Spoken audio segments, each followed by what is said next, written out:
Good morning, everyone. Good morning to you. On behalf of Release Times, IntelliSoft, AWS, and SAP, we welcome you to yet another exclusive boardroom. This one especially highlighting the need for digital transformation in automotive industry across GCC. We would like to extend a deepest thanks to each one of you for taking out time from your busy schedules and join us today for this industry discussion. We are well aware that few of you are traveling, but we really appreciate your taking out time to join us today. Automotive industry is reaching into a new world of mobility, even as it manages to recover from the pandemic and continues with the traditional business model of designing, manufacturing, selling, servicing, and financing cars. In this unprecedented age of innovation, automotive companies are under stress to run traditional automotive business profitably and drive new growth with innovative mobility business models.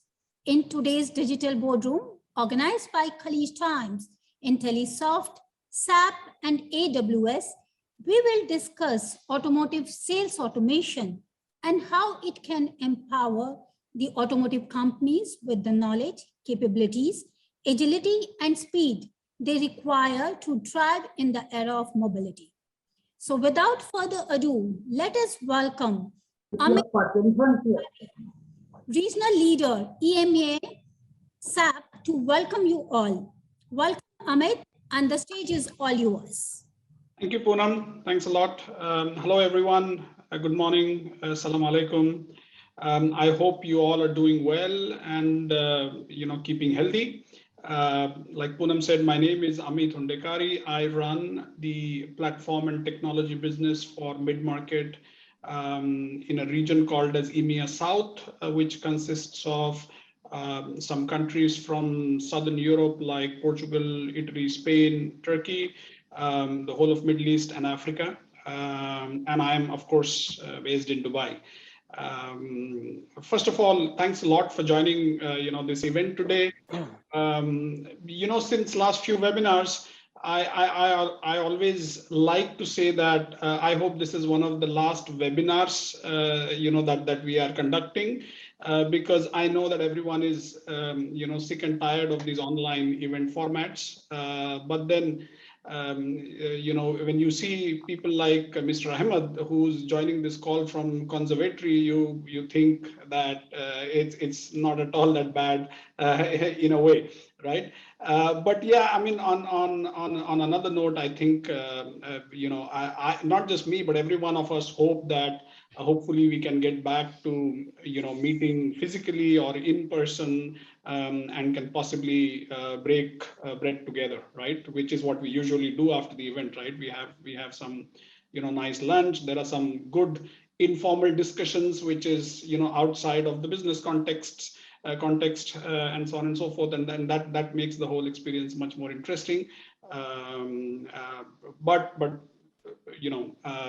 of course, on another note, thanks to Khaleej Times, to IntelliSoft, and to Amazon, my friend from Amazon, Arvind, for putting up this event or webinar together.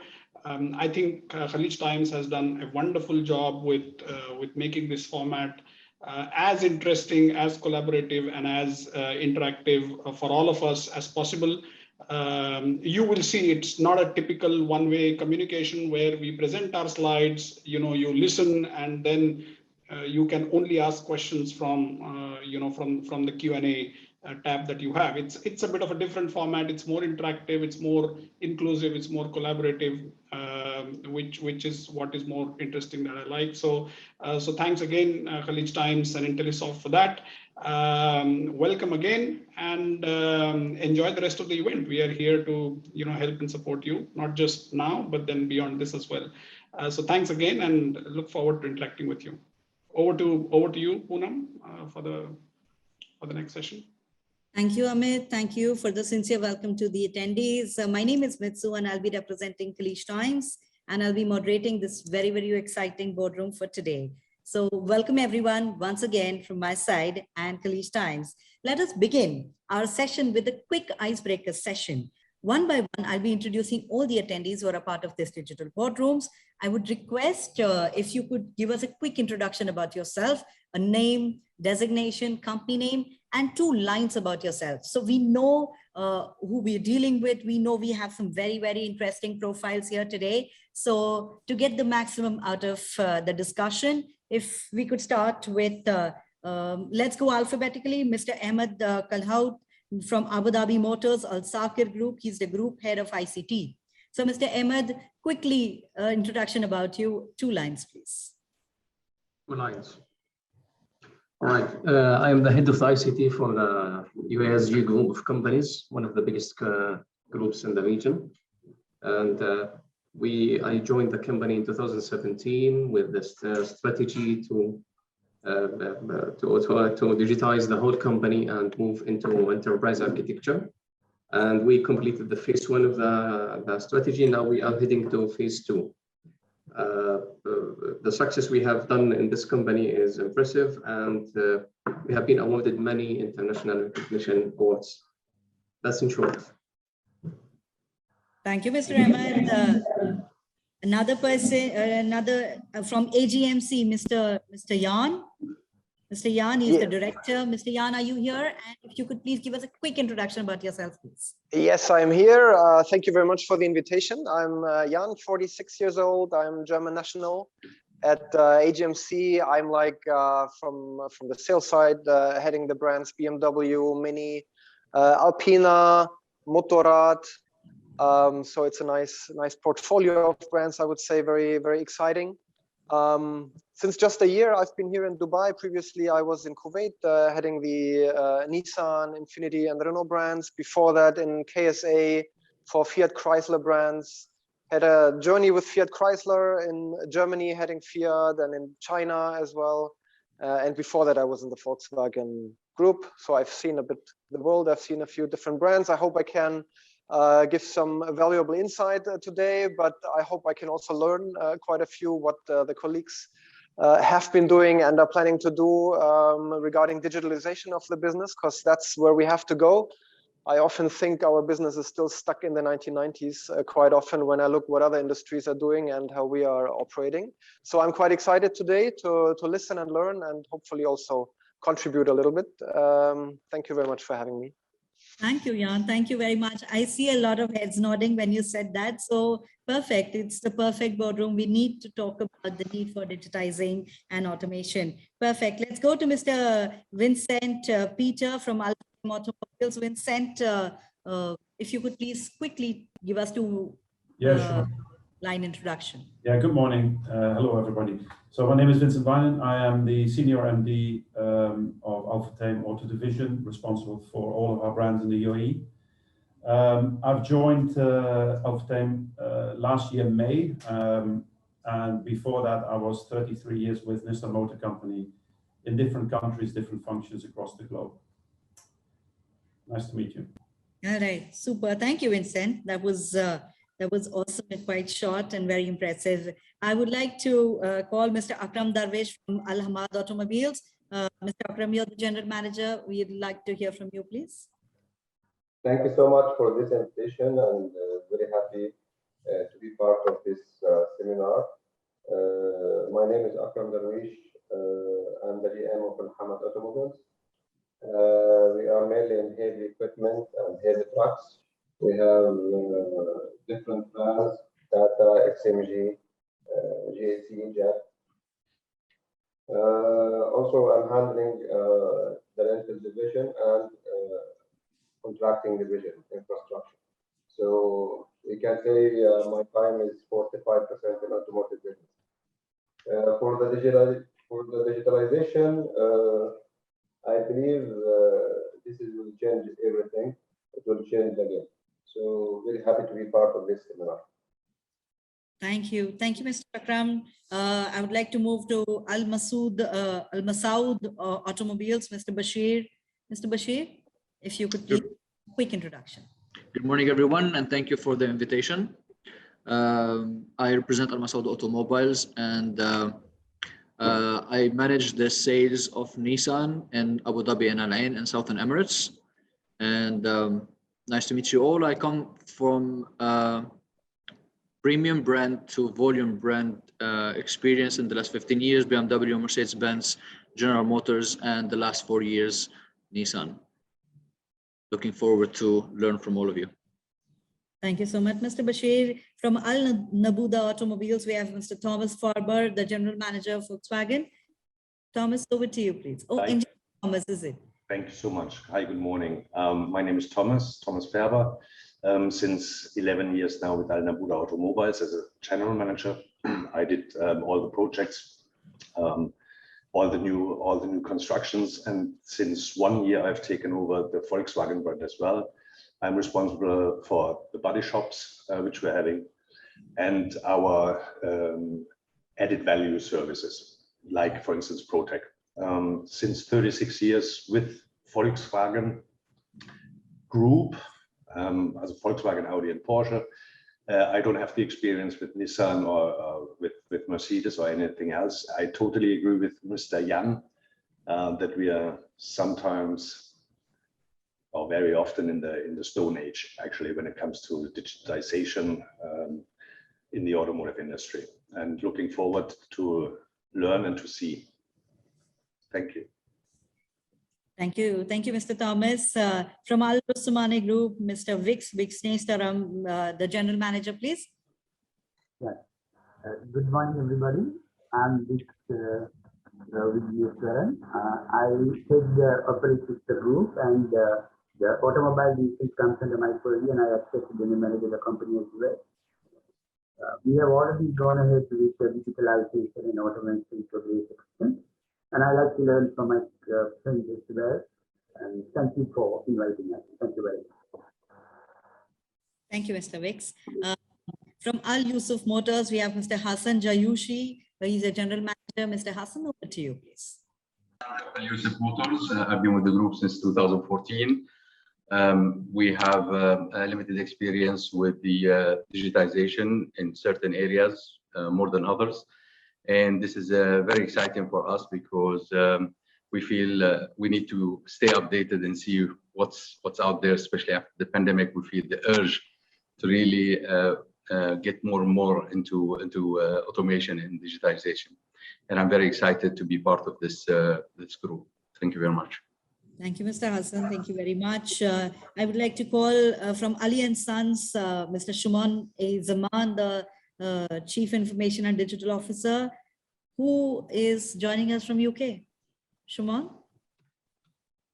Hi, good morning and good afternoon to everyone. My name is Shuman. I joined Ali & Sons as the Chief Information Digital Officer last year in the midst of the pandemic. The reason is that, you know, given what's happening and the major disruption that's happening in the automotive sector, the board felt that they needed to innovate very rapidly. And I was working in the Silicon Valley, you know, creating digital businesses for the oil and gas sector. So we're trying to bring some of that learnings into the automotive sector for the group. It's very nice to meet you all. I hope to learn a lot from everyone that's been present today. Thank you. Thank you, Shuman. From AW Rustamani, we have Mr. Sebastian Samuel, the CIO. Sebastian, over to you for a quick introduction, please. Hi, good morning, good afternoon, everyone. My name is Sebastian Samuel. I'm a part of a family-based conglomerate here, AW Rustamani Group. If you all know, Arabian Automobile is one of the flagship business in the group. We represent Nissan and Infiniti Renault in Dubai and Northern Emirates. I've been in the region for quite some time, 22 years with Rustamani, been starting from the old S100 system to whatever the modern systems at the moment. Have seen quite a lot of a journey. Like Jan said, I've seen the Stone Age, and I can also see iPhone on the wheel, which is nothing but our Tesla. So I think automotive is in a very interesting crossroads at the moment. We can do a lot of things, and happy to learn from you and also share my experience. Thank you. Thank you, Sebastian. I would like to now invite Mr. Faisal Ali from Gargash. He's the group CIO. Mr. Faisal Ali, over to you. Good morning, everyone. I'm Faisal Ali, the group CIO of Gargash Group, and as such, the automotive portfolio also falls under me for all their technology requirements. As Seb and Jan have been saying, and many others reiterated, right? This is one sector that from a technical perspective seems to be in the old ages. I wouldn't say stone age, I think we're a little bit better than that, but I think there's a tremendous room for improvement. I think what is really interesting is the way the industry and the business has changed since COVID. How do you get people interested in buying cars again? Or what are the new ways of offering it? And at the same time, I think it's quite unique, not just to us, but we are definitely facing these issues. The chip shortages around the world because of the supply chain disruptions in around the globe have created a shortage in the manufacturing and the output coming out from the manufacturer. So I'm sure everybody's been hit by this or is getting hit by this. And how do you manage, maintain, and keep your customers interested and engaged? I think more than marketing, it becomes more of a digital story today. Thank you, Mr. Faisal. I would now like to invite one more gentleman from UK, Q Auto, Mr. Ahmed Sharifi. He's joining us from UK too. And if I may add, with a very beautiful background. Thank you. Thanks, everyone. And good morning. Yes, my name is Ahmed Sharifi. I'm the Director of Operation for Q Auto, Audi and Volkswagen dealership in Qatar. And I have an interesting background as I am Microsoft certified in professional since 2000, I think, or 1999. Of course, now it's obsolete, but I do have some IT background. With all what's happening in the automotive, I can see great changes for us as a business. And I've been sounding the alarms for us as a dealership or for the business model as a dealership business model, as I can see with digitalization and electrification, the two together are changing the business model quite a lot. It's not only, so if we as dealers do not change or adapt to these changes, we may be extinct in a few years. The dealers who will not change, with the business model and do something about it, I think we will have no business in a few years, because it's not only the digitalization, and digitalization is two sides. It's our end where we have the customers, and the other end, it's the car themselves. The car's coming with a lot of digital things, and there will be in the future soon, there will be things that you buy from the car itself on an app, and we are part of that chain as well. Anyway, I'm looking forward to learn from this webinar and to participate if I have something to add. Thank you, everyone. Great. Thank you, Emma. Thank you very much. I would now like to call Mr. Alok Gupta, the CEO of YK Al Muayyad and Sons. And I would like to point that Bahrain is on holiday, and Alok has come specially to office to attend this particular boardroom. So thank you very much, Alok, and over to you. Good morning, all. Happy to reconnect with you, Mitsu. We met in July.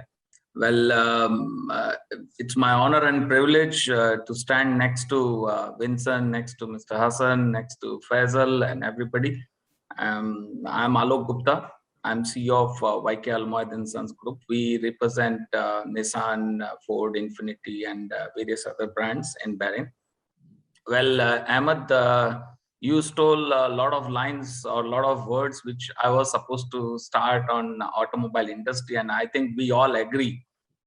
And right now, when we talk about 2021, we all agree that automobile industry right now standing at a place where, if we see other industries like transportation, restaurant, where information technology companies has taken over the whole business, and these industries are left out with hardly maybe 1 or 2 or 10% margin. So we, as an industry, we need to understand that where we stand, and we need to take corrective actions. We need to think about future, and especially, I think everybody will be talking about digital transformation. We need to take it to next level, that how we are going to evolve ourselves, especially what is coming in future.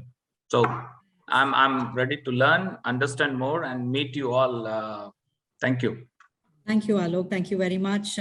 Quickly, the last person I'd like to introduce is Mr. Mohandas Unni. Mr. Mohandas, if you could give us a very quick introduction, because we are already at more than designated time and we haven't even started the discussion. So please, if you could take us through.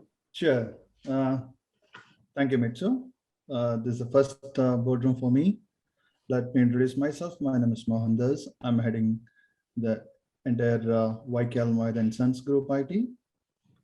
And I've been in this industry last 30 years, especially focused in automotive sector. So I have seen the journey from manual transformation to the digital transformation. Yes, yet again, there are miles to go, and we are ready to share and we are ready to learn from this group.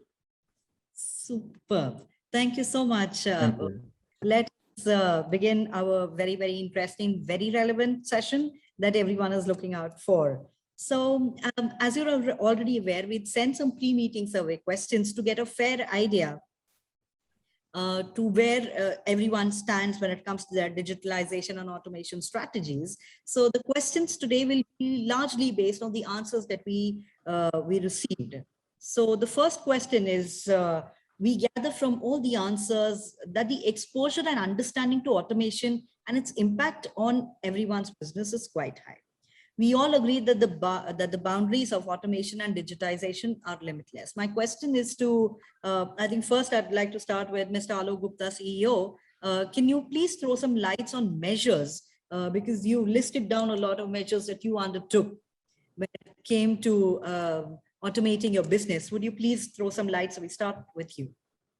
I think, Mitsu, first of all, I would like to share that we, as I started once again, that the automobile industry is right now at a crossroad, wherein we have three important challenges, if you ask me. So the first important thing is, as we all know, that automobile sales, which used to be in 50 to 60 millions vehicles per year, which has gone up to 100 or maybe 97, 98, 100 million in 17 and 18, and now it's coming down. So we are seeing automobile sales overall across the world is going down, and as we all know that it's quite easy to escalate your sales team, your IT infrastructure and all other capex and opex, but it's very difficult to understand and reduce and optimize your cost. So I think from Almoit perspective, last 3 years were very, very challenging. I'm not discounting, or I'm not considering COVID as well. I'm talking about overall industry perspective. And from that perspective, we internally, Mohandas is also here with us. He is our CIO. We understood that there are 3-4 things which we need to internally, I'm talking from internal company perspective, which will not only take us to digital transformation, which will not only improve our efficiency, but also optimize our cost on the other hand. And that basically makes a company which is above board, because we all know that automobile industry right now is facing challenge on account of because market pie, which used to be shared by 5, 6, 10, 15 players, is right now shared by 40, 50 players. So in that regard, we come out with there is a software called DocuWare, wherein we basically that was our intention number one, or objective number one was paperless office. So we've been seeing thousands and thousands of paper being printed all across company, and I think which is there in everywhere. So we come out with a software called DocuWare, wherein we don't print any kind of document, which is also digitally signatures, and it is an intelligent archiving system of documents. So documents are stored in a place wherein it is intelligent. So let's talk about information about HR, information about purchase, information sales. So overall, that basically this particular product has given us advantage in terms of I'm talking about paperless office. Second important thing is RPAs. We have yes, I might be sounding that yes, we are the company who has taken a big leap in terms of automation or digital transformation. No, we have taken small steps in terms of robotic process automation. RPAs we have implemented in one of our activity, and we are seeing results are coming very positive. Though we all know that human psychology is always against change. Whatever you want to implement, we always take 3 steps back and we think, no, is it possible? Is it going to implement or work in our industry? So I think these two important point I would like to share with you. Thank you, Alok, for the fabulous start. I would like to have the same question to Mr. Thomas. Mr. Thomas, would you be kind enough to tell us about what are some measures that you have specifically taken to automate your business, and how has it helped your company? Okay. What we have done, it starts in the small already. We've just taken over an app in order to reduce. And I totally agree with Mr. Alok. I mean, one of the main things what we need to do is a cost control. And we spent, just to give you a rough idea, approximately 100,000, which doesn't seem much, but if you're here for what it is, which was business cards, 100,000 dirham per year for business cards. Business cards are obsolete meanwhile. Everybody's having a smartphone, so we went over to an app where the business card is being in Arabic, in English. And you don't waste any more paper. Of course, it is not the same in the same scheme as what Mr. Alok said. In addition, what we have done 3 years ago is when we have built our new body shop, we decided to have the latest technology. First of all, in order to reduce the costs of heating up. Secondly, in order to have a very efficient way to serve the customer, because this is another big thing, as Jan and Ahmed said already. The complete demographics are changing. So if I can't provide a service in a quick and a very efficient way, we're kicking ourselves out of the business. So what we have done is we put robotics into the body shop, which are gas inverted robots, which are drying our cars in no time. That means, to give you an example, we reduce the drying time of a complete car down to 2 hours after painting, and without any kind of problems in regards of orange skin or any kind of not really dried out afterwards appearing problems. Yeah, it was a kind of a big invest. Yet at the same time, what we're facing is that the customer are happy. I'm exaggerating a little bit, but they are very happy to visit the body shop. That is one. And at the same time, I thought, okay, in order to be sustainable, we need to do something. We are, even though coming from the automotive industry, we put solar panels wherever I could. That means we're producing at the moment 50% of our required energy just by solar panels. And because of the decline since the fourth quarter of 2015 of the buying power within Dubai, if it comes back to a normal level, then I can produce up to 75%, which equals 6.2 megawatts within the body shop. So you have to invest into the future, because otherwise there's no future at all. Super. Thank you, Thomas. Thank you very much. You did raise some very, very interesting points. And you spoke about the what are the technologies that you've implemented. I would like to bring in Mr. Ravi Pincha in this. Mr. Ravi, what according to you, what kind of technologies can be used to say probably for better bottom line growth for the automobile industry? Thank you, Mitsu. My name is Ravi. I'm CEO of Intellisoft. So I was missed out on the introduction. So I take this opportunity to introduce myself. 2 things here, very, very important. If you want to improve your bottom line, you need to look at your top line. So you need to look at newer avenues to generate revenue. So if somebody is not into leasing, if somebody is not into rental, if somebody is not into subscription, these are the avenues that you need to look at. So you could expand your top line, and then that will affect your bottom line as well. Secondly, automation. Yeah, automation through information technology, where many people are punching the data, Currently, the applications only cover 30 to 40% of business processes. The rest is all run manually.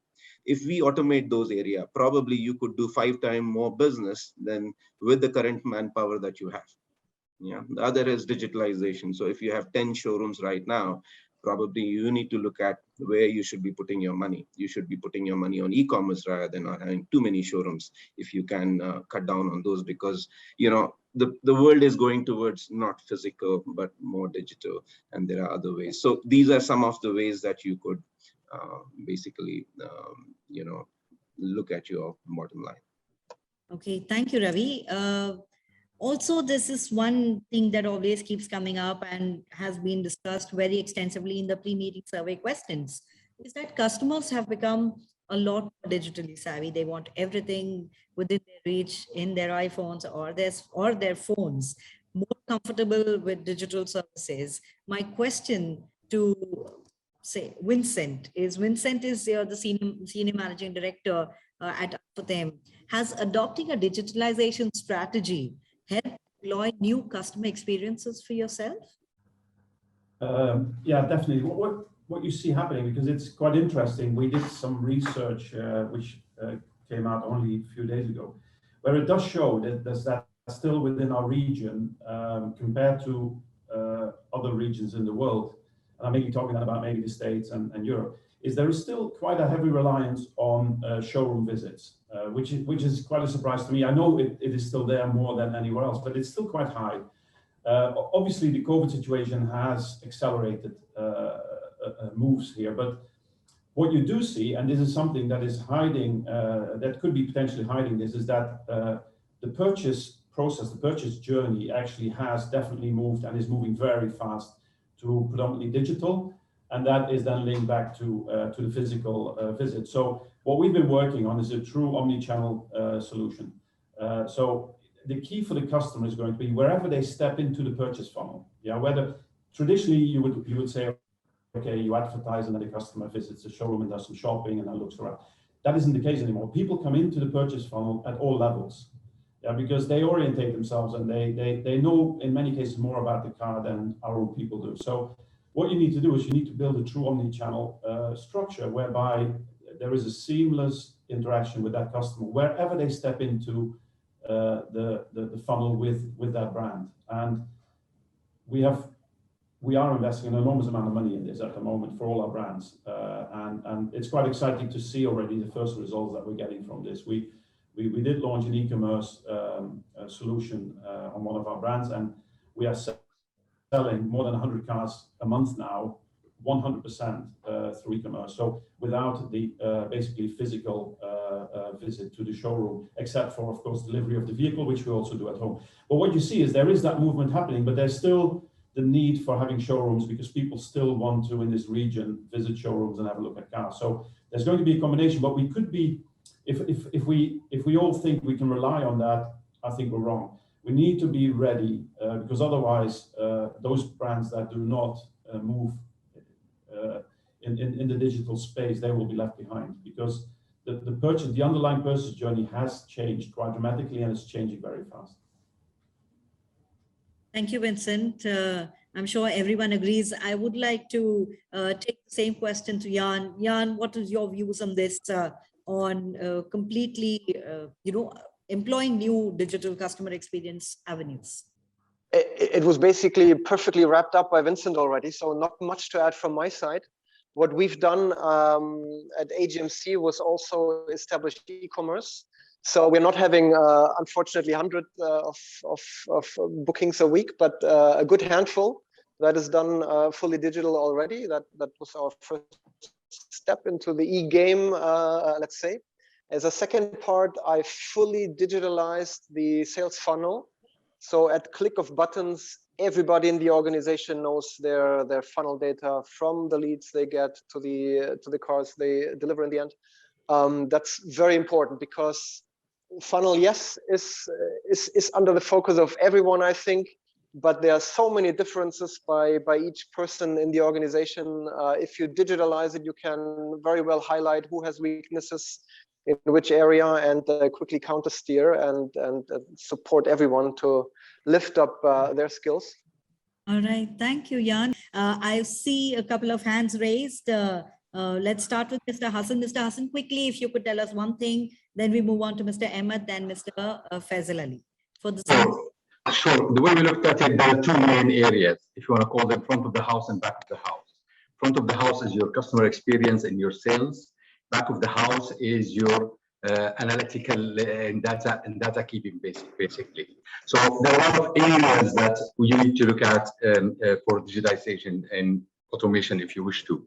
And we just trying to prioritize based on what is operationally important to us and also what's possible from financial point of view, from budgeting point of view. So for example, everybody spoke about mostly about the front of the house, but back of the house, for example, we introduced the mantra 4 years ago, and we gathered all our data basically and analyze it and basically use the mantra to help us in analyzing sales, analyzing stock, and also put for us forecast. That was an extremely beneficial exercise. And other digitization, basically, we prioritize based on that. All right. Thank you, Mr. Hassan. Quickly moving to Mr. Ahmed, then Mr. Faisal, and then move on to another question because we do have a lot of questions lined up. So, Mr. Ahmed, if you could please take us through. On digitalization and the customer journey, the thing is, from us as dealer, there is the manufacturers also investing in this. So the question or the conflict that we are in, we invest in a digital platform, and at the same time, the manufacturer in a few years, and this is different from manufacturer to another manufacturer, in a few years, the manufacturer themselves can invest, or they can come up with their own digital platform and say, you cannot use your own in-house developed digital platform. You have to use ours. So this is one of the things.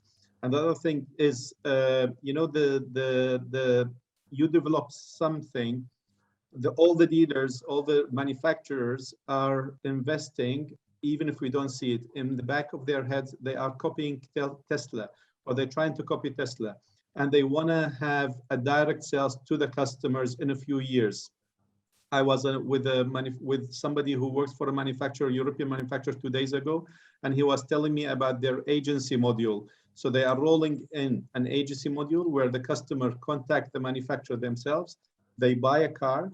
They probably viewed a car in a dealership, but they buy a car. The transaction is through the manufacturer, and the dealer role in this case is delivery of the car more than selling the car. So we are, this is why I say we are reduced. We are going to be, if we do not adapt to this, if we do not see where we will have additional revenue streams or do something else, we might be obsolete. We might be, or we might face a situation where our current business model is no longer supporting the future, our cost structure and everything else. So this is a challenge that we need to tackle, is how do you adapt with the future if the customer is going directly to the manufacturer? The same manufacturer I was with, the person I was talking to, he said when a customer buy a car from us and delivery through the showroom, the dealer gets 25 pounds to deliver a car. I asked him, how come this is so cheap and so unfair? He said, yes, I understand, but we allocated 15 minutes to deliver the car, and we think it's a fair, that's 100 pounds per hour, it's fair enough compensation. So this is the future. The manufacturer themselves, we as a dealer, we are doing things, but then the manufacturer is doing something at the back end, and they can change the whole game. Good food of thought for everyone in today's boardroom today. I would like to move to Mr. Faisal. Mr. Faisal Ali, over to you, please. And if you could please, switch on your camera. Thank you. Thank you so much. I do resonate everything that Mr. Sharifi just said. I think that is a future that is very much writing on the walls. What everybody is saying, opening up new channels, digitization, automation, e-commerce, everybody's doing it. What I kind of want to do is share a couple of things, right? I had the good fortune of about 10 years ago being in a room with one of the auto manufacturing CEOs from Detroit. We were in a panel, frank, open discussion, and one of the questions asked way back then was, what are you concerned about in the next few years as far as your competition is concerned? And the response was quite interesting. He said, I'm not worried about the European manufacturers or the Japanese manufacturers or American manufacturers at all, because we pretty much know what everybody's doing and what's on everybody's radar. Kind of exactly like what we're having the discussion over here, right? We all are kind of in the same direction. He goes, but what I'm really worried about, and he took a very interesting name. He says, I'm worried about, now this is an example, right? I'm worried about somebody like Sony that would come in from so far out and completely disrupt the industry. And a few years later, a young kid from PayPal, Elon Musk, comes out, builds Tesla, changes the shape of the industry. Same thing that goes for us, right? There are manufacturers, and the manufacturers are changing the game on us, no questions about it. As general distributors, as dealers, we need to change the way we play our game and the rules of our game and how we engage and disrupt the space and bring in those people back to us. That's where the value comes into it. And that's, I think, the nut we need to crack. All right. Thank you, Mr. Fazil. I think Mr. Ahmed wants to pitch in for this. Mr. Ahmed, if you could, Mr. Ahmed Kalhoot, yeah, if you could please take us through, because there are a lot of questions that we want to discuss, but I think this is something that everyone really talks about, because Mr. Bashir has also raised his hand right now. All right, so we'll quickly go to Mr. Ahmed and then quickly go to Mr. Bashir and then quickly go to the next question, please. All right, Mr. Ahmed, over to you, please. All right, I just need to share with you one experience here in the Sakari Group. It is a bit different because we have a lot of similarities with other similar companies where we have different sectors, even with the automotive itself. We have more than one company in the automotive. We have passengers, and we have heavy equipments, and we have machineries. Now, one of our biggest brands here now, it's Abu Dhabi Motors, where we are the agent of in Abu Dhabi for the Rolls-Royce and BMW and some other brands. On the other hand, we have heavy equipment companies where the nature of business is completely different. I think people who are in the field understand what I'm talking about. Heavy equipment is a completely different business. And the absence of this solution that can serve the automotive in different ways is a big challenge. It was a challenge to us. Now, Ahmed mentioned that there is a mandate on companies that they have to use certain software when it comes to certain brands because of the brands. They are the manufacturers. They are trying to dominate the market, even with their distributors in the region, and that limits the capabilities of that technology leaders to in managing the evolvement of technology. However, we managed here to develop certain solutions on the cloud for automation and to cater for that enterprise architecture, and that helped us a big time. At the same time, we are running more than one technology platform to serve different brands and different companies. Yes, I still believe there are rooms for further development and new opportunities around us, and we don't have to disregard it. Yeah. Thank you, Mr. Ahmed. Mr. Bashir, if you could quickly take us through your point on this. I quickly want to emphasize on what Ahmed have mentioned, and also agree with Faisal, and remind us ourselves that we don't produce any cars. We're not manufacturers. We have no control over any disruptive new vehicle or new technology. what we are in eventually is we're in the mobility solution business and service business. So that's what any of our digitalization plans should be focused on. What value we offer to our customers digitally today, and also, although I do manage sales, but agreeing with what Ahmed said about manufacturer wanting to take over that funnel and sell cars directly, it's a fact, and it is eventually going to happen. We've heard this from our own manufacturers too, and so what we mainly are left with is mobility solution and services, and also after sales and new revenue streams. So that's where the focus should be in the future. And I agree with 100% with Ahmed and Faisal about those two important subjects. When it comes to manufacturer, we understand and we know very well that their risk is absolutely disconnected from what our risks are in the future. What they worry about and what they focus on has nothing to do with the leaders. The only thing that we have in common is the customer, and that's where our focus should be. That's where our strength lies. Yes, perfect. Thank you, Mr. Bashir. I would like to come to Mr. Amit. Mr. Amit, you come from a SAP background. How can SAP help in process optimization to ensure that the customer journey is smoother, more efficient, and more flexible? I think it's been quite an enlightening conversation actually for me personally as well, because a lot of these industry experts and stalwarts as they are, they've really pinpointed on the on where the industry is headed, what the challenges that they are facing.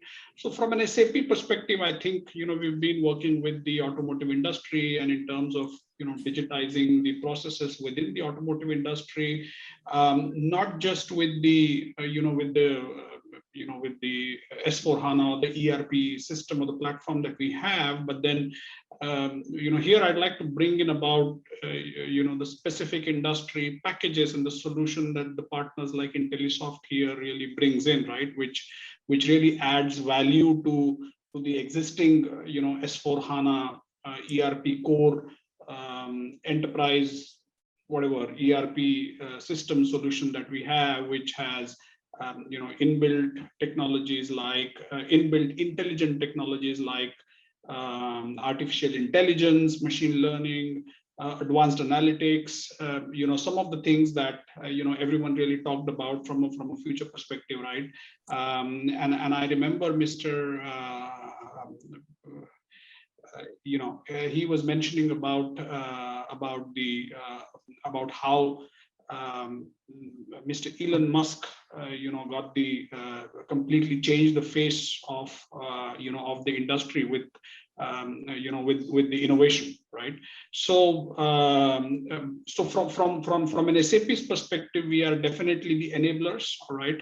And with partners like Intellisoft out here, we definitely help enable companies, automotive companies, their channels, distribution channels, not just digitize those processes, but then they can adopt new business models, manage their business change at speed, which is what's happening, potentially orchestrate internal and external resources, and use the real predictive power of all the AI, ML, all those technologies that has to offer. So so our customers or the partners can really benefit from a technology perspective, a really tight native integration between all those processes, industries, in-depth knowledge, and consistent in-memory data model, which the technology like HANA, which we have been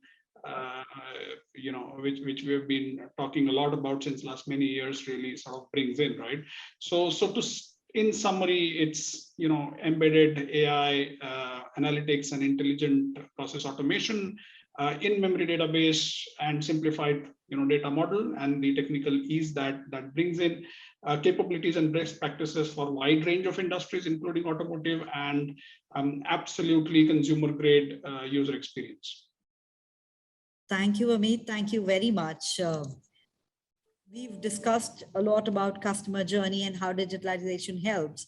What we all can agree on is COVID-19 is a very harsh reminder for all the industries, especially the automotive and the other industries, service industries. Many automotive companies have already adopted applications and services that we just spoke about that are accessible from anywhere to customers. I would like to ask Sebastian. Sebastian, I would like to come to you to ask, how has the pandemic affected your short-term and long-term goals? Pandemic was the new CIO for us because it accelerated quite a lot of digital transformation. Because technologically, I've been on a 100% cloud journey, so we were almost been able to finish it. Our plan was to finish it this year, but still I was worried about utilizing, these channels, right?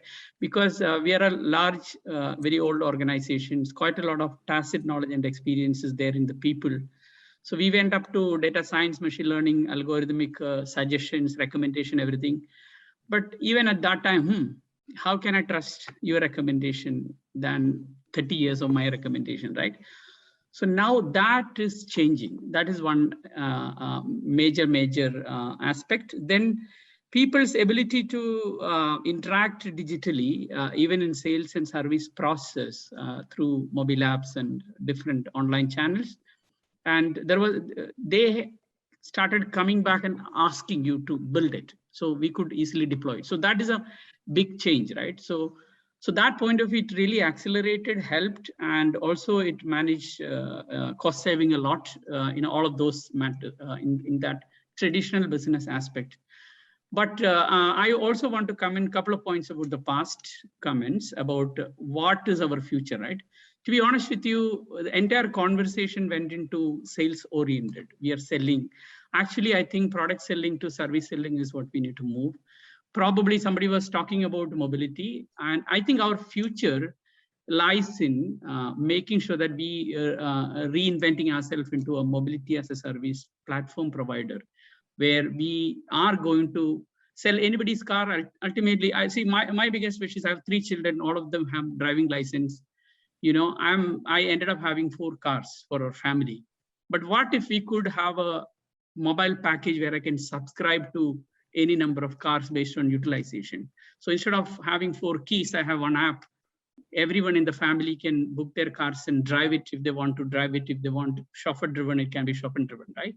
It requires only a connected car platform, proper insurance coverage, usage based, and also make sure that there is a third party to make sure that the car delivery and takeover is properly managed. Like in property business in Western countries, we have third parties who manage the handover takeover process. Everybody respect that.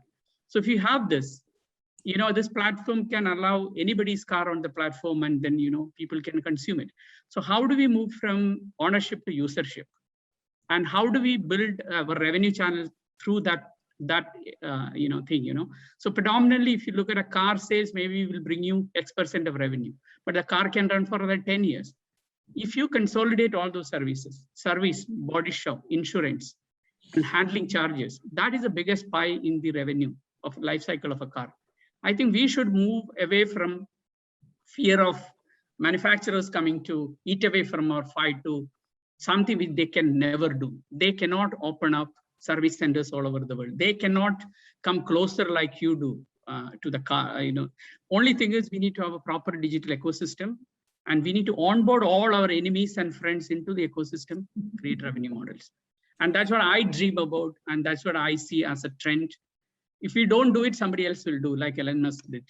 I think that's my 2 cents to this conversation. Wonderful. Thank you, Sebastian. Thank you very much. I would like to bring in, I want to speak to Mr.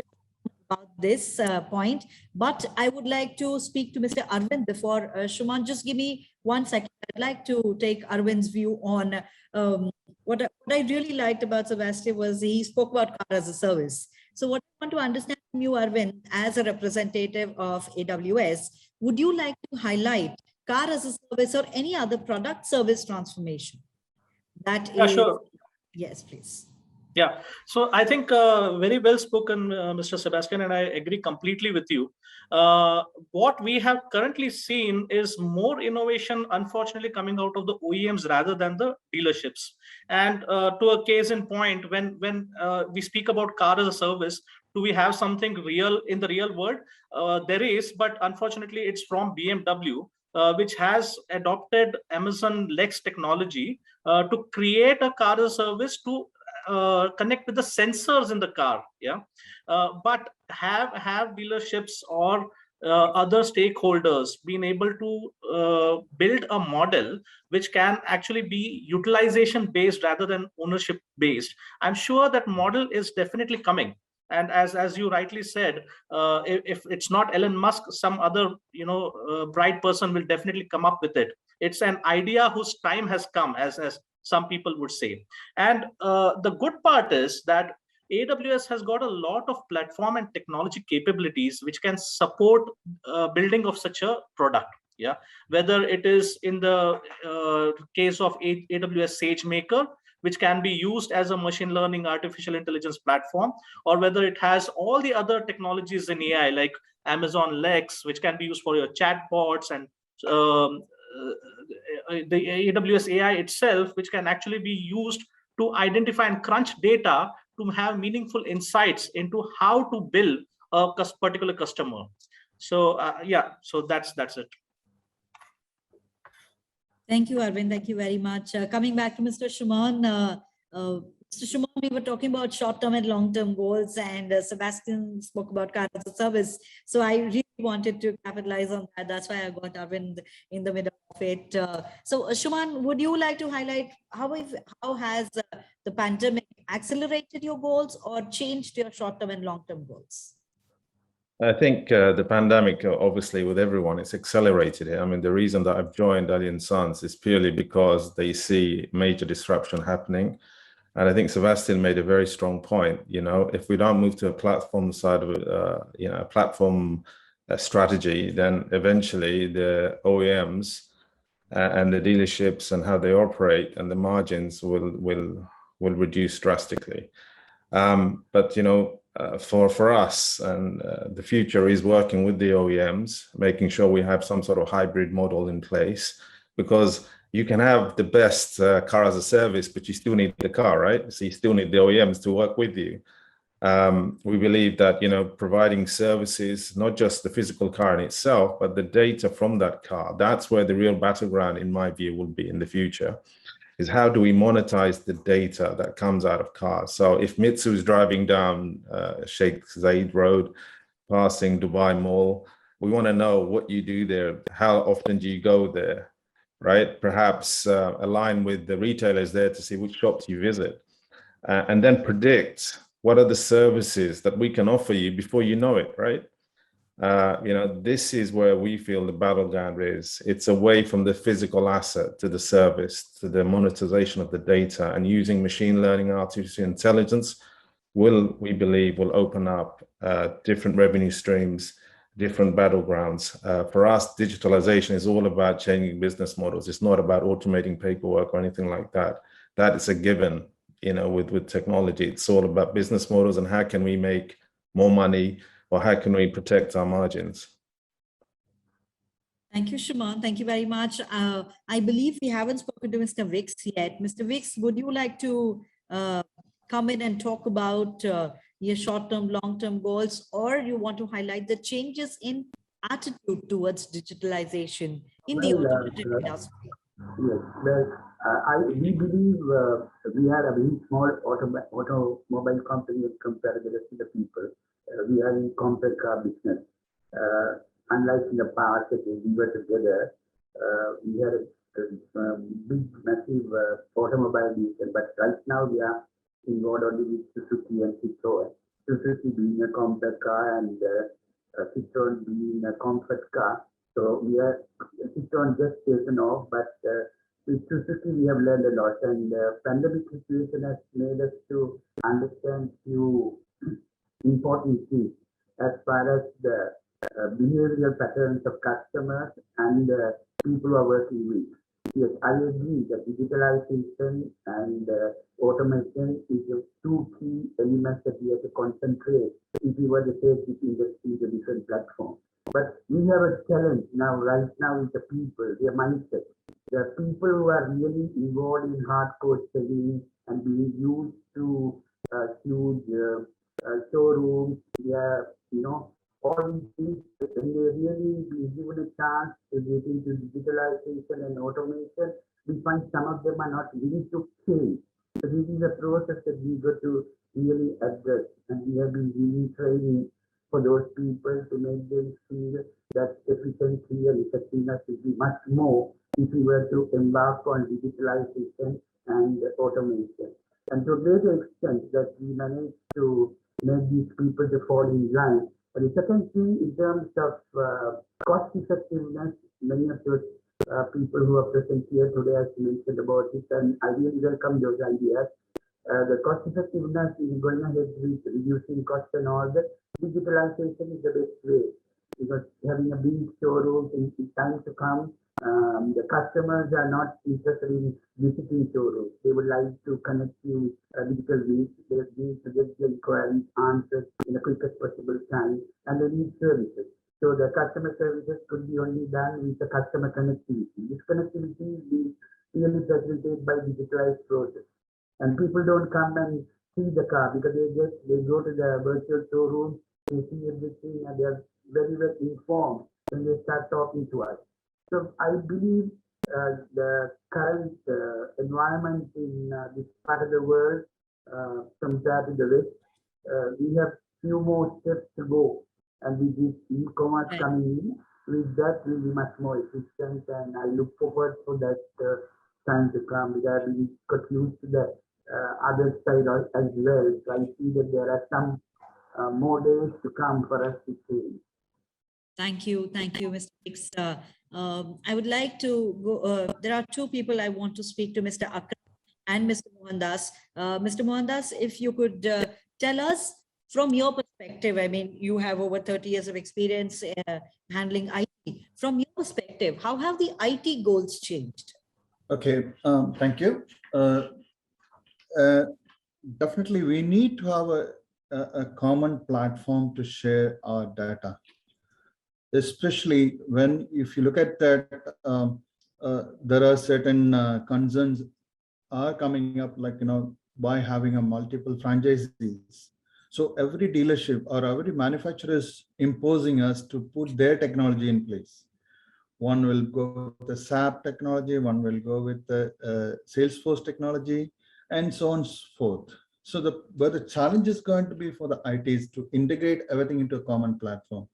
Other biggest challenge what we are going to face, that they are going to introduce a common mobile application for the customers. But being a multiple franchisee we cannot force the customer to start using, okay, Nissan is this, Ford is this, or Renault is this, Infiniti is this. So there are multiple applications going to be forced to the customers to start using. Instead, we should have a common platform, be it AWS or be it internal, wherever it is, but there should be a common platform to share the data or to collect the data for their customer needs.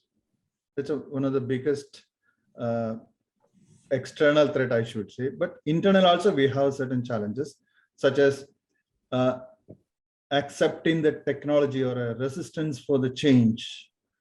That's another one. So we have to manage, or we have to tackle with all those issues by using a common platform. And this is the way we forward. And the DMS, which is the dealer management system, also should be adaptable for such technologies and deliverables. That's what I would recommend. Thank you, Mr. Mohandas. I saw a lot of people saying yes to whatever you said. So that's good. I would like to move to another very interesting question. from Mr. Akram. Mr. Akram, you are the general manager of one of the leading companies. What I want to understand from you is, do you see the role of the leaders, the CCO, the leadership changing in the auto industry? If yes, how do you see the role of the leadership changing in the next 5 years? I can say yes, but before explaining why it's yes, I just want to highlight one thing. Mr. Ahmed highlighted that OEM is moving to get more margin from the dealers, and we need to be ready for that. Back to your question, I think we have a big disruption in the industry itself in terms of moving to electric EVs or digitalization or whatever. So definitely the role of the leader need to change. They need to be more aware of what's coming on. They need to invest. They need to educate themselves in terms of digitalization, automation, artificial intelligence, all these things. But also I want to emphasize one thing, still, especially in the Middle East, the classic way it works, and it works very well. Our experience, we are very far and behind the technology, but we still have a very good market share.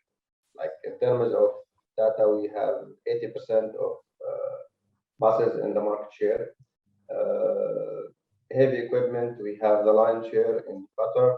So not every investment in digital bring or have a good return on investment. I think lots of investment, like it's a waste of time, money and time as well. So we need to keep an eye on what we are going to invest. It's not about just moving and transforming. So that's. Thank you, Mr. Akram. Thank you very much. I would now like to invite Mr. Ravi to give us a small presentation. Mr. Ravi Pinchard, the CEO of Intellisoft, with over 24 years of experience and years of SAP enterprise. Ravi is heading Intellisoft, having subsidiaries in countries across Middle East and India. Welcome, Ravi. Over to you. Thank you, Mitsu. I think we had a wonderful discussion. I think a lot of insight, a lot of ideas were thrown, a lot of facts, were presented. The important things like Vincent spoke about omni-channel and how it's helping Al-Futtaim. Jan talk about the funnel. From our experience, we help many organizations, and we find that 100 cars at the end of the month, files come, they want to punch and book the deals. Gone are these days. You need to be on the application where lead is coming, move to opportunity, test drives are happening. You need to have visibility, because you can't really have a system now that allows you to just do a billing. And we've seen people who've been doing this for the last 20, 30 years are very, very resistant to change. That is something that has to change, because if that doesn't change as an organization, you cannot grow. IT is available, infrastructure is available, applications are available. We need to also focus on people. What we have seen here, there are three type of businesses. We have large businesses, having multiple franchisee. We have smaller businesses having some franchisee, mostly workshops. And then we have, small, businesses. What we have seen, the growth anticipated for small businesses pretty high, medium is lower, but for the large businesses who are having, large infrastructure, many franchisee, the growth is low. Why so? Because these small and medium businesses are disrupting. They have the digital capabilities and likes of, I would say, switch your car and apps like that have no vehicles, they have no ownership. They are only enablers, and they are growing traditionally. Our idea is to help large and medium businesses also grow with adoption of technology, which gives you capability of different, expanding the revenue stream by adopting different businesses. And this is where SAP and the best practices of SAP comes very, very handy. Bashir spoke about new revenue streams. Faisal spoke about, Tesla coming in, changing the games, and we can see a lot of small businesses are coming and changing the game because they have the digital power. So my first message is extremely important to have a digital base in your organization, which comes with AI and ML. And I think that is where SAP helps. The other thing is always DMS is separate and ERP is separate, and then connectivity and so many problems and so many applications running to take care of dealership application. This is where again we come very handy. You have a single application where the DMS and ERP is combined, and then gives you capability to adopt. If you don't have rental, you can start that. If you don't have fleet business, you can start that. If you don't have leasing business, you don't have subscription. There was a talk about, I think Sebastian spoke about how you can have a platform that can monetize these things. And that's where the platform comes into the picture, which can help you, do these things. Yeah. Again, I think there was a talk about commercial vehicle business is different than the heavy equipment business, or marine is different. I mean, again, you need a common platform which can cater to, all of this diverse businesses. And that's where, again, SAP comes into the picture, because it offers you deep functionality, and it helps you manage all of these business with a single application. Again, there was a talk about if we have multiple franchisees, and how can we have a common platform to meet the need of multiple franchisee, and the data transfer between OEMs and the application that you run. Again, all of those areas, that's where SAP's capability comes in the picture and helps you with a seamless integration with your OEMs. Yeah. So traditionally 3S, the application caters to not only traditional way of selling, but also offers you leasing, rental, subscription, and the most important of all, the commerce, the commerce part. So that is where, again, a single platform manages the whole thing. You don't need to have a separate e-commerce platform with data going back and forth, so on and so forth. And there was a talk about 30 years of experience, replacing with system taking a call, how many parts to be, which part to be bought and in what quantity. Again, that is where the MRP comes into the picture, where forecast-based planning or reorder point planning or deterministic planning comes into the picture, and eliminates the need of human intervention there, or vendor managed inventory for that example. And again, on the services side, right from the experience of booking the appointment, receiving the vehicle through a mobile app, or doing an EVHC, and then either services or repair, and then managing the the whole warranty process, split invoicing, so many complex scenario that is there. So the good thing is all of this is packaged in our application, caters to the need of diverse businesses. And the best part is the UI. I mean, traditionally we have always heard SAP is very good to manage the overall business, but from a user point of view, very, very difficult. And I think SAP has made a big change there with the Fiori coming into the picture, where you could have a omni channel experience, whether you are transacting from your laptop or your PC or your mobile device or your iPad. The look and feel is same, and the experience is like as if you are buying something on Amazon. So again, that perspective, SAP has made big changes where you could just easily run any application, and from anywhere you are, whether you are on a flight or at the airport or at home, you could transact everything as if you are transacting at home, transacting from the office. Very, very important, web layer. Yeah, your presence on your website, your presence on the mobile devices. This becomes extremely important. And for traditional businesses, we have seen the existing DMS doesn't have the capability, and then comes a web layer and an integration and so much of the complexity. What we do is we offer web layer out of the box, and then that again helps you to be present on the internet, and ability to give that experience on the internet to your end users. Yeah. Again, very, very important, the mobility layer, same traditional issues the DMS doesn't support, and even if it does, couple of apps and that's it. Whereas what we've done is we have provided a complete stack of mobile solution, right from receiving the vehicle at the port or yard, and doing the field services, which covers the entire gamut. Also including a customer experience app where the customer can book appointments and can look at his vehicle history, approve quotations, or look at pay invoices also online. So the best part is all of this is encompassed within a single SAP platform. No integration, additional integration required.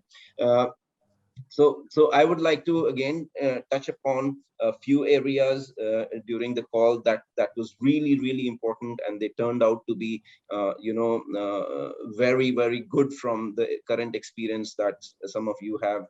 Omnichannel, ability to run digital campaigns, manage your funnel online real-time basis, ability to adopt new business processes or change your own the business processes, the way you operate now. So the flexibility and deep functional requirement that is pretty much available in the application. I think many advantages, as you can see, because the whole integrated development platform itself is made available. So from an IT perspective, any future journey, any improvements or change in the business process can easily be adopted. And then, as Mohandas was saying, single platform and ability to host it on cloud.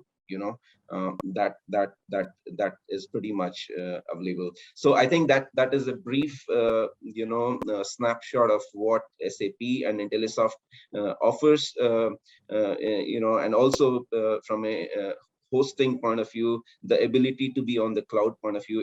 AWS has been a long-term partner with us, and we have many success stories with them as well. With our current application. So over to you, Mitsu.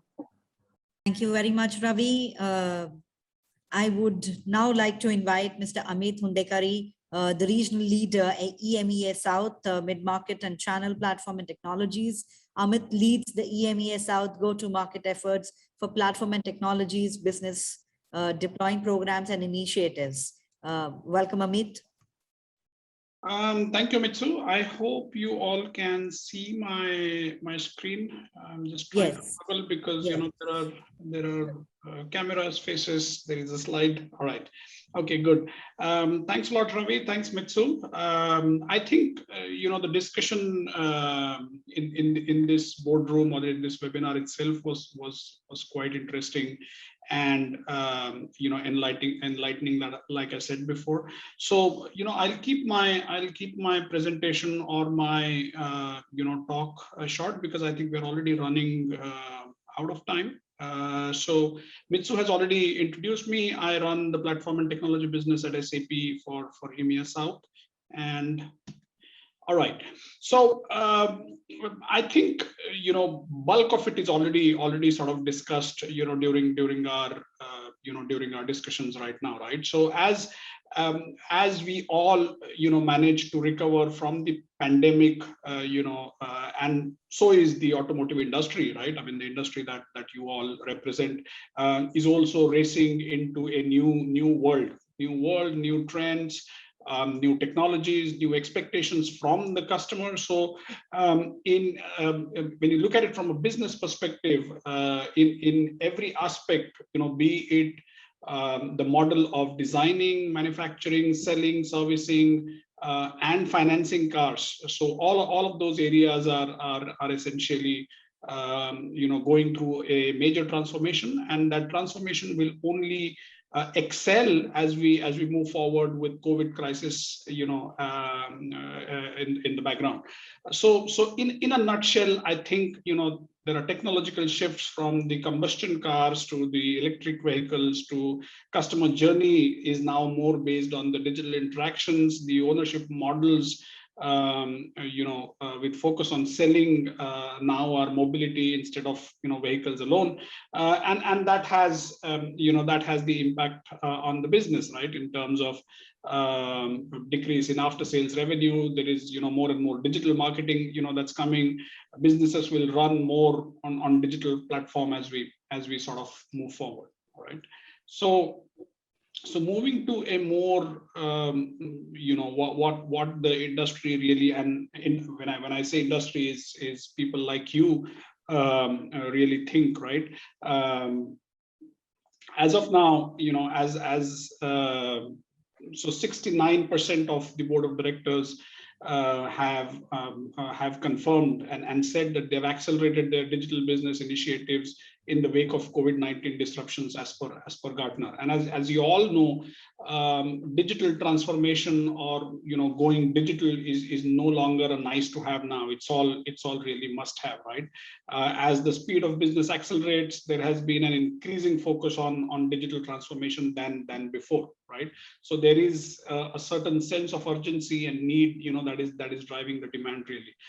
Businesses that once mapped digital strategy in, let's say, 1 to 3 to 5 year phases are now scaling their initiatives in a matter of days or weeks really, and that's what we have seen in the last almost 4 to 5 quarters. Our partners have seen, and I'm sure that's what came out from the discussion as well today, right? So I think in such times, IT or information technology can really lead the way to enable companies to learn and progress more quickly, than they've done before, right? And that's where SAP really comes in. The need for the right blend of technology and IT and leadership is what really SAP sort of brings in. So if I look at SAP in a sort of nutshell, this is what we stand for from a solution strategy perspective, from what we provide as a digital core or as a digital backbone perspective, right? And right at the core of that, you have something called as SAP Business Technology Platform. It is a platform for the intelligent enterprise, all right, which consists of many other facets like the intelligent suite, which is the ERP part. There is a experience management, which is part of the customer experience, your sales and marketing. There is a business network part, which is all about interacting with your suppliers, interacting with your sellers, all those things. And all of those things runs on, we give choice of platform for our customers, and that's where our friends like AWS really comes in, and we work very closely with them. On top of it, like I said, I'd like to reiterate that there are industry specific packages and solutions that are built by partners like Intellisoft. So Ravi has presented what he's offering is for an automotive sector. All right. So coming back to BTP, it is the platform for intelligent enterprise. What it really includes, the databases and data management solutions. It includes analytics for you to view all that intelligence that you like to take from a day-to-day perspective. It has application development and integration platform, as well as various different intelligent technologies from on-premise to cloud and everything in between, right? SAP BTP really integrates and extends SAP Intelligent Suite that I talked about, as well as any third-party applications with innovative capabilities. So now when we are looking at integrating, let's say, the third-party or the partner solution like Intellisoft with SAP, I think the connectors would be done by the technology platform.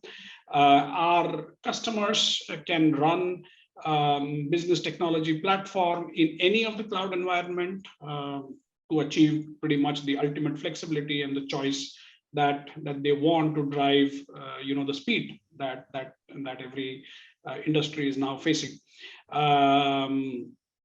So in a sense, we take care of the technology so that you can focus on running your business.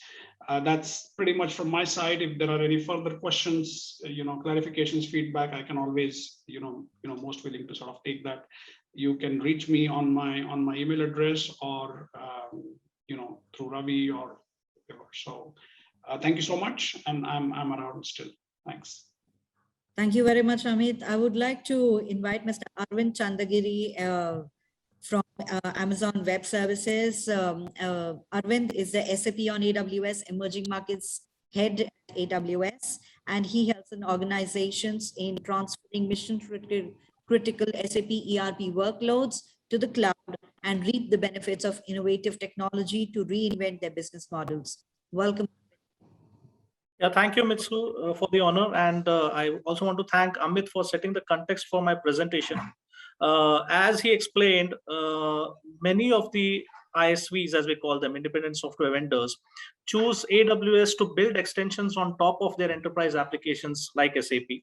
And they do that because of the flexibility and the breadth of services that we offer. So I will quickly, I think I have around 6 to 7 minutes, so I'll try and quickly finish off the presentation. I don't want to be in between the other work that you gentlemen have. Yeah. So SAP and AWS have been tightly integrated with each other since 13 years. I think that's a very, very long time. And much, much longer than any other hyperscaler that you can imagine of. Yeah. And along the journey of 13 years, we have seen a lot of firsts, whether it is certification for the SAP Business Suite on any database or on HANA. And in fact, as we have progressed through the journey, we have also seen that we have built proprietary tools to manage your SAP environment much better. Case in point being Launch Wizard for SAP, which basically automates your transition from one environment to another, depending on, let's say you're moving from ECC to HANA or from one database to another, or whatever variables that you might have. Again, there's another tool that we have crashed the time of your backup by 10 times. That's called as AWS Backup Agent. Yeah. So across this journey, because of this 13 years of experience, we have acquired more than 5,000 plus enterprise applications. And as a leadership principle of AWS, which is a customer obsession comes first to us, we have heard the customers and improved our products and offerings based on those inputs. And SAP continues to be one of our largest customers. You would see that most of their services are natively hosted on AWS. And in fact, the ones that you see in Golden, which is like SAP Analytics Cloud, I'm sure many of you would be using this product, is exclusively on AWS Cloud. Or for that matter, SAP Concur, which is used for travel and expense and identity management, Gigya. These are all exclusively hosted on AWS. Again, our customers range almost every industry. And if we specifically focus on automotive, we have Tata Motors, Lamborghini, Komatsu, and many others, which run their crown jewels. I use the word crown jewels because SAP is an application which takes the lion's share of the mindset of not only the IT, but also business, because finally it's a business enabler. Yeah. So these organizations are not only running SAP on AWS, but we have other automotive industries companies also who are using AWS to build industry-specific solutions. Like I spoke about BMW building a product called as Cars as a Service. Yeah, we have Audi, which uses AWS tools for building extensions to their industry-specific solutions, and so on and so forth. Again, the industry think tanks have always recognized this, and we have been, for 10 straight years, we have been the leader for cloud computing by as mentioned by Gartner. And if you speak about HANA infrastructure services, again, which is a specific segment, yeah, again, ISG has recognized AWS as a leader for the 3rd consecutive year. So coming to a specific program, I'm sure many of you would have heard about this, which is Rise with SAP. And what is it? If in simple terms, it's a single contract by SAP, which makes everything. We spoke about cars as a service, so it's basically ERP as a service for you. Yeah, that particular program has 2 or 3 hyperscalers other than AWS. But where I would like to focus on is what are our differentiators, and why, if you are going for that particular project, yeah, why should you choose AWS? Of course, we spoke about experience. There's also the reliability. We have been acknowledged as the most reliable. There have been public-facing documents which show that our uptimes are much, much more than other hyperscalers.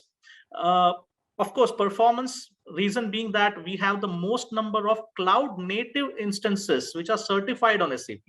And that's a difference, because when you speak about a cloud native instance being certified on SAP, you can actually integrate it with your other services of AWS quite seamlessly.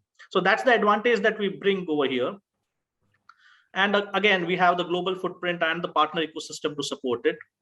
But as Amit said, that business technology platform, which is becoming increasingly important to the scheme of things of SAP, that's a platform where you can use the microservices provided by SAP to build your extensions.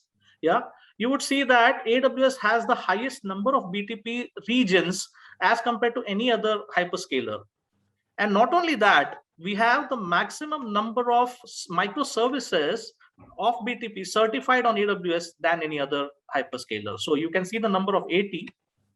So these are some of the top reasons for selecting AWS if you choose to go on SAP RISE, or even for that matter, have SAP perpetual licenses that you need to move to AWS. You'll see that there are a large number of BTP services which are not available on other hyperscalers. Like 29 of them are not available on Azure, or 49 not available on GCP. Yeah. And if I have to give you an insight about what these are the services which are not available, they have to do with innovation services like conversational AI, machine learning foundation, even master data services, which is very, very important for any organization. Yeah, master data services for business partners run only on AWS regions which have the SAP BTP. Yeah. So that's the long and short of it. I thought of crunching it to honor the time commitments. It was really a pleasure to speak on this digital boardroom, and I look forward to connecting with every one of you. It's really been an eye-opener for me in terms of the ideas that were brought over here. Thank you. Thank you very much, Arvind. Thank you for your presentation. And we at Kalish Times, Intellisoft, SAP, and AWS, Mr. Ravi, Mr. Arvind, and Mr. Amit, all three are here. We thank you on behalf of all of us, and hope the discussion has helped you gain insights on leading uncertainty from industry peers and understand their perspective on economic and business impact of the pandemic. I hope you've been inspired and gotten ideas how technology, how digitization can bring it into your business strategy. Thank you all once and again. Mr. Ravi and Mr. Amit, if you just, and Arvind, if you would just like to say thank you to everyone.